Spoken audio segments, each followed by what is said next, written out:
अब्दुल्लाह की पहली बीवी थी। आप बहुत खूबसूरत और नेक सीरत थी। हजरत इब्राहिम अलैहिस्सलाम जब आपको लेकर मिस्र तशरीफ लाए तब उस वक्त का बादशाह सिनान बिन अलवान था, जो कि एक बहुत बड़ा जालिम फिरौन था। उस वक्त मिस्र के बादशाह को फिरौन कहा जाता था। उस बादशाह की एक आदत बहुत खराब थी कि जब भी कोई परदेसी उसके शहर में आता, अगर उसकी बीवी खूबसूरत होती तो वह बादशाह उसकी बीवी को अपने महल में रख लेता।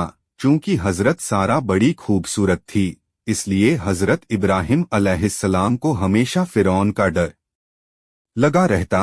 कुछ दिनों तक तो वह छुप कर रहे, लेकिन बादशाह के जासूसों ने उनका पता लगा लिया। जब बादशाह के जासूसों ने आपकी खबर बादशाह को दी तो बादशाह ने अपना एक आदमी हजरत इब्राहिम अलैहिस्सलाम के पास भिजवाकर कहलवाया कि हमें मालूम हुआ कि तुम्हारे पास एक खूबसूरत औरत है, इसलिए तुम फौरन उसे मेरे पास भेज दो। अगर मेरा हुक्म नहीं माना तो कत्ल कर दिए जाओगे। हजरत इब्राहिम ने सारी बात बीवी सारा को बताते हुए कहा कि बादशाह की बात नहीं मानेंगे तो दोनों को जान से हाथ धोना पड़ेगा। अगर खुदा को तुम्हारी इज्जत आबरू का ख्याल है तो कोई भी तुम्हारा कुछ नहीं बिगड़ सकेगा। काफी देर सोचने समझने के बाद हजरत बीबी सारा बादशाह के पास जाने के लिए तैयार हो गई, क्योंकि उनको और हजरत इब्राहिम अलैहिस्सलाम को खुदा पर पूरा भरोसा था। फिर हजरत इब्राहिम और हजरत बीबी सारा ने 2 रकात नमाज अदा की और दुआ के लिए हाथ उठाए और फरमाया, या इलाही, मैं तुझ पर और तेरे रसूल पर ईमान लाई हूँ।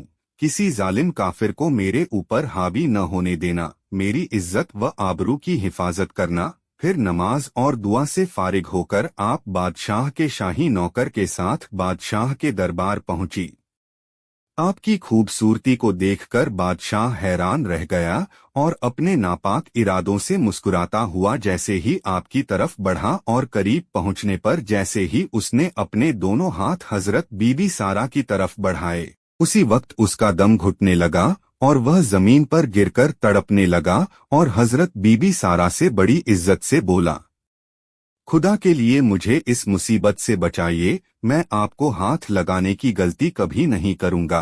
आप हजरत बीबी सारा ने दरबारे इलाही में अर्ज किया, या मौला, अगर यह सच कह रहा है तो इसको इस मुसीबत से निजात दिला दे। खुदा ने आपको दुआ कबूल फरमा ली और उस बादशाह का उसी वक्त दम घुटना बंद हो गया। फिर कुछ देर बाद वापस शैतान ने उसका दिमाग बदल दिया और बादशाह फिर वही हरकत करने लगा। 3 बार बादशाह ने ऐसा ही किया। 3 बार अपने अंजाम में नाकाम रहने पर उसे यकीन हो गया कि मैं अपने नापाक इरादे में अब कामयाब नहीं हो पाऊंगा। यह औरत कोई अल्लाह वाली मालूम होती है। और फिर वह बादशाह अपनी हरकत से बाज आया और अपनी बेटी हाजरा को आपकी खिदमत के लिए देकर बड़ी इज्जत से आपको विदा किया। घर आकर जब आपने सारी कहानी सुनाई तो हजरत इब्राहिम अलैहिस्सलाम ने खुदा का शुक्र अदा किया। कुछ ही दिनों बाद आप बीवी सारा और हाजरा बादशाह के बेटी को लेकर मिस्र से बैतुल मुकद्दस की तरफ चले गए। अभी तक आपके औलाद नहीं थी, फिर भी बेटे की बशारत मिली थी। एक दिन आपकी बीवी हजरत सारा आपसे कहने लगी, मुझे तो औलाद की अब कोई उम्मीद नहीं रही, इसलिए आप हाजरा से निकाह कर लीजिए, अल्लाह का वादा शायद उन्हीं से पूरा हो। हजरत इब्राहिम अलैहिस्सलाम ने हजरत हाजरा से निकाह कर लिया और अल्लाह ने 1 साल के बाद आपको एक बेटा अता फरमाया, जिसका नाम इस्माइल रखा गया। हजरत इब्राहिम अलैहिस्सलाम की आदत थी कि आप मेहमानों को साथ लेकर खाना खाया करते थे। इत्तेफाक से 15 दिन तक आपके यहाँ जब कोई मेहमान नहीं आया तो आपको बड़ी फिक्र हुई। आप उसी फिक्र और मेहमानों के इंतजार में घर के बाहर बैठ गए। थोड़ी देर बाद 3 आदमी दिखाई पड़े। आप बड़े खुश हुए। आपने उनका शानदार इस्तेकबाल फरमाया और उनके सामने खाना पेश फरमाया। जब मेहमानों के हाथ खाने के और बढ़े तो आपको बड़ी हैरानी हुई। मेहमानों ने आपसे कहा, आप डरिए मत, हम इंसान नहीं बल्कि फरिश्ते हैं। एक का नाम जिब्राइल, दूसरे का नाम इसराफील और तीसरे का नाम मिकाइल है। ہم حضرت لوط کی قوم کو ان کی سرکشی کی سزا دینے کے لیے جا رہے ہیں اور آپ کو خوشخبری سنانے آئے ہیں کہ آپ کی پہلی بیوی حضرت سارا کے پیٹ سے ایک لڑکا پیدا ہوگا۔ حضرت سارا وہیں پر پیچھے بیٹھی ہوئی تھی اور یہ بات سن کر ہنسنے لگی اور فرمایا میں 90 سال کی اور میرے شوہر 120 سال کے ہو چکے ہیں، اب کیا میرے لڑکا ہوگا؟ فرشتوں نے فرمایا کیا اللہ کی قدرت پر آپ کو تعجب ہے؟ اللہ کی رحمت و برکت سے کبھی نا امید نہیں ہونا چاہیے۔